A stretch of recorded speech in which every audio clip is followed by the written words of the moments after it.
प्रधानमंत्री जी, आपको नमस्कार, सादर प्रणाम। आज मैं बेहद व्यथित हूँ और मैं सीधे आपसे बात करना चाहता हूँ। अगर मुझसे कोई हिमाकत हो जाए, कोई भूल हो जाए तो मुझे माफ़ कर दीजिएगा। दिल्ली में अगले हफ्ते से घर घर राशन पहुँचाने का काम शुरू होने वाला था। मतलब अब एक गरीब आदमी को राशन की दुकान पे धक्के नहीं खाने पड़ते, बल्कि सरकार बढ़िया तरीके से अच्छे राशन पैक करके उसके घर भिजवाती। सारी तैयारी हो चुकी थी, टेंडर हो चुके थे, सारी तैयारी हो चुकी थी। बस अगले हफ्ते से ये शुरू होने वाला था। ये क्रांतिकारी कदम होने वाला था और अचानक आपने 2 दिन पहले इसको रोक दिया। क्यों सर? आपने ऐसा क्यों किया? पिछले 75 साल से इस देश की गरीब जनता राशन माफिया का शिकार होती आई है। पिछले 75 सालों से हर महीने फाइलों में जनता के नाम का राशन जारी होता है, पर उनको मिलता नहीं है। अधिकांश राशन चोरी हो जाता है। ये राशन माफिया बहुत ताकतवर है सर, बहुत ताकतवर। आज से 17 साल पहले मैंने इस माफिया के खिलाफ आवाज उठाई थी, इस माफिया को ललकारने की हिम्मत की थी। तब मैं दिल्ली की झुग्गियों में एक एनजीओ में काम किया करता था। उन झुग्गियों में गरीबों को उनका राशन नहीं मिलता था, उनका राशन चोरी हो जाता था। तब हमने हिम्मत की गरीब लोगों को उनका राशन दिलवाने की। नतीजन हम पर 7 बार खतरनाक हमले हुए और एक बार तो इन लोगों ने हमारी एक बहन का गला काट दिया, लेकिन भगवान के दया से वो बच गई उस वक्त। तब मैंने कसम खाई थी कि इस व्यवस्था को अपने जीवन में कभी ना कभी जरूर ठीक करूंगा। तब तो दूर दूर तक सपने में भी नहीं सोचा था कि एक दिन दिल्ली का सीएम बन जाऊंगा। पर कहते हैं ना कि जब आप निस्वार्थ भाव से कोई संकल्प करते हैं तो ऊपर वाला भी अपने तरीके से आपका संकल्प पूरा करने में मदद करता है। इस ब्रह्मांड की सारी शक्तियां आपकी मदद करती हैं। इस राशन माफिया के तार बहुत ऊपर तक हैं सर। 75 साल में आज तक कोई सरकार इस माफिया को खत्म करने की हिम्मत नहीं कर पाई। दिल्ली में पहली बार एक सरकार आई है जिसने ये हिम्मत दिखाई है। अगर ये घर घर राशन व्यवस्था लागू हो जाती ना सर, ये राशन माफिया खत्म हो जाता। पर देखिए ये राशन माफिया कितना ताकतवर निकला। दिल्ली में ये योजना अगले हफ्ते से लागू होने वाली थी और 1 हफ्ता पहले इन्होंने इसको खारिज करवा दिया।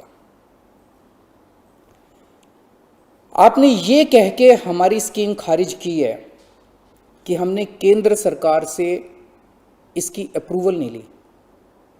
ये गलत है सर। हमने एक बार नहीं, 5 बार आपकी अप्रूवल ली है। ये रही सारी चिट्ठियां। केंद्र सरकार को हमने इतने सारे खत लिख के बताया कि हम ये योजना दिल्ली में लागू करने जा रहे हैं। कानूनन हमें दिल्ली में ये स्कीम लागू करने के लिए केंद्र सरकार की कोई अप्रूवल लेने की जरूरत नहीं है। कानूनन इस स्कीम को लागू करने के लिए राज्य सरकार पूरी तरह से सक्षम है। लेकिन हम केंद्र सरकार के साथ किसी तरह का कोई विवाद नहीं चाहते थे, इसलिए हमने एक बार नहीं 5 बार आपका अप्रूवल लिया है सर। मार्च के महीने में हमारी योजना पे आपकी सरकार ने कुछ आपत्तियां लगाई, हमने आपके सारे ऑब्जेक्शन पूरे कर दिए। जैसे हमने इस योजना का नाम मुख्यमंत्री घर घर राशन योजना रखा था। आपने ऑब्जेक्शन लगाया कि हम इस योजना का नाम मुख्यमंत्री के नाम से नहीं रख सकते। हमारा मकसद अपना नाम चमकाने का नहीं था, हमारा एक ही मकसद था, किसी भी तरह से ये स्कीम लागू हो और गरीबों को उनका राशन मिलने लगे। हमने आपकी बात मान ली, हमने स्कीम से नाम ही हटा दिया, और भी आपने जितने ऑब्जेक्शंस किए हमने सारे मान लिए।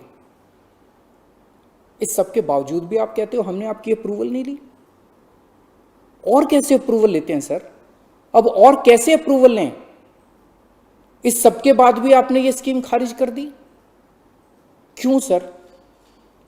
लोग पूछ रहे हैं, अगर इस देश में पिज्जा की होम डिलीवरी हो सकती है, बर्गर की होम डिलीवरी हो सकती है, स्मार्टफोन और कपड़ों की भी होम डिलीवरी हो सकती है, तो फिर गरीबों के घरों में राशन की होम डिलीवरी क्यों नहीं होनी चाहिए? सारा देश जानना चाहता है आपने ये स्कीम खारिज क्यों की सर? आपने ये भी लिखा है कि चूंकि राशन दुकानदारों ने दिल्ली हाई कोर्ट में इस योजना के खिलाफ केस कर रखा है, इसलिए ये स्कीम खारिज की जा रही है। इस बात पे आप स्कीम कैसे खारिज कर सकते हैं? ये राशन दुकानदार इस योजना के खिलाफ हाई कोर्ट से स्टे लेने गए थे, हाई कोर्ट ने इन्हें स्टे देने से मना कर दिया। जब हाई कोर्ट ने इन्हें स्टे नहीं दिया तो आपने इस स्कीम पे स्टे कैसे लगा दिया? आपको इन राशन वालों से इतनी हमदर्दी क्यों है?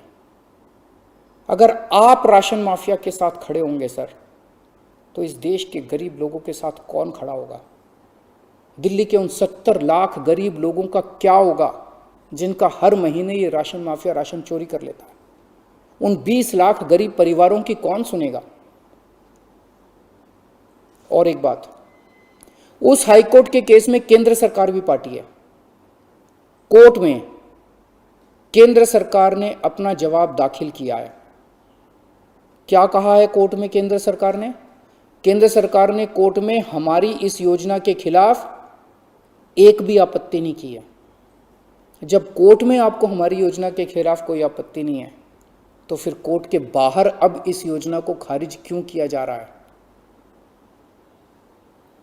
ये कोरोना का बहुत कठिन समय है। मैं कई ऐसे लोगों को जानता हूं जो कोरोना होने के डर से राशन लेने नहीं जाते। राशन दुकान पे भीड़ लगती है, लोगों को लगता है कि अगर वो राशन लेने गए तो उन्हें कोरोना हो जाएगा। ये सब गरीब लोग हैं सर। इनमें कई लोग कोरोना काल में अपनी नौकरी खो चुके हैं, उनके घर में अब खाने को नहीं है। अगर हम उन्हें इनके घर तक राशन पहुंचाना चाहते थे तो इसमें आपको क्यों आपत्ति है? कहा जा रहा है कि तीसरी लहर बच्चों पे भारी पड़ेगी। अगर उनके माता पिता को राशन दुकान पे भीड़ की वजह से कोरोना हो गया तो उनके बच्चे भी तो फिर कोरोना ग्रसित हो जाएंगे। मुझे तो लगता है सर कि कोरोना काल में केवल दिल्ली ही नहीं बल्कि पूरे देश में घर घर राशन योजना तक या घर घर तक राशन पहुंचाने की इस योजना को लागू कर देना चाहिए। ये दुकानें सुपर स्प्रेडर हैं। राशन की दुकानों पे लगने वाली भीड़ से बचा जा सकेगा। कितने ऐसे बुजुर्ग हैं सर जो राशन की दुकान से राशन लेने नहीं जा सकते?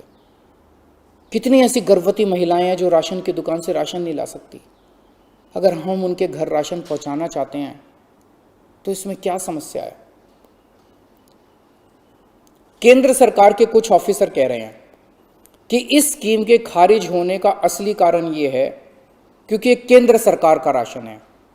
ये योजना लागू करके दिल्ली सरकार को इसका श्रेय क्यों मिलना चाहिए?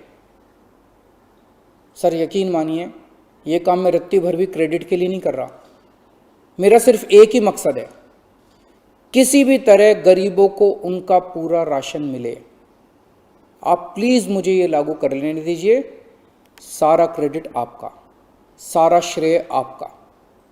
मैं खुद सारी दुनिया से कहूंगा खड़ा होके कि ये योजना मोदी जी ने लागू की है। और फिर ये राशन ना आपका है ना मेरा है। ये राशन ना आम आदमी पार्टी का है ना भाजपा का है। ये राशन तो इस देश के लोगों का है और इस राशन की चोरी रोकने की जिम्मेदारी हम दोनों की है। इस वक्त देश बहुत भारी संकट से गुजर रहा है। ये वक्त एक दूसरे का हाथ पकड़ के मदद करने का है। ये वक्त एक दूसरे से झगड़ने का नहीं है। लोगों को लगने लगा है कितनी मुसीबत के समय भी केंद्र सरकार सबसे झगड़ रही है।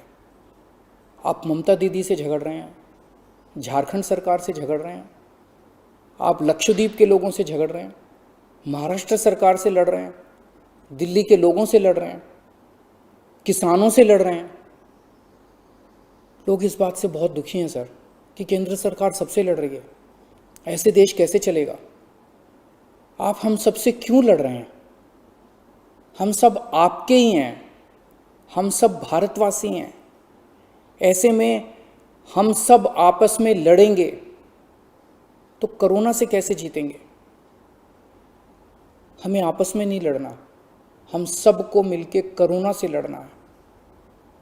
कल सब लोग अखबारों की ये हेडलाइन पढ़ना चाहते हैं, मोदी जी ने दिल्ली सरकार के साथ मिलके दिल्ली के हर गरीब के घर राशन पहुंचाया। ये पढ़ना चाहते हैं लोग टीवी चैनलों पे ये ब्रेकिंग न्यूज़ देखना चाहते हैं कि मोदी जी और केजरीवाल ने मिलके दिल्ली के लोगों के, गरीब लोगों के घरों तक राशन पहुंचाया। लोग ये खबर पढ़ना चाहते हैं सर, लोग ये खबर सुनना चाहते हैं। लोग ये नहीं सुनना चाहते कि केंद्र सरकार ने फिर से दिल्ली सरकार से झगड़ा कर लिया, कि केंद्र सरकार ने फिर से दिल्ली सरकार की एक और अच्छी योजना पर रोक लगा दी। मैं हाथ जोड़ के दिल्ली के 70 लाख गरीब लोगों की ओर से आपसे विनती करता हूं, सर प्लीज़ इस योजना को मत रोकिए, ये राष्ट्रहित में है, इसे होने दीजिए। आज तक राष्ट्रहित के सभी कामों में मैंने आपका साथ दिया।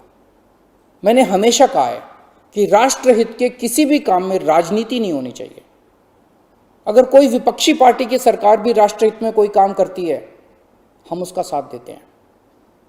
राष्ट्रहित के इस काम में आप भी हमारा साथ दीजिए सर।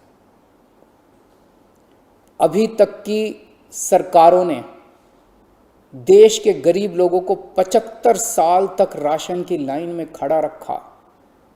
इन्हें और अगले 75 साल राशन के लाइनों में खड़ा मत कीजिए सर, नहीं तो ये लोग मुझे और आपको कभी माफ़ नहीं करेंगे।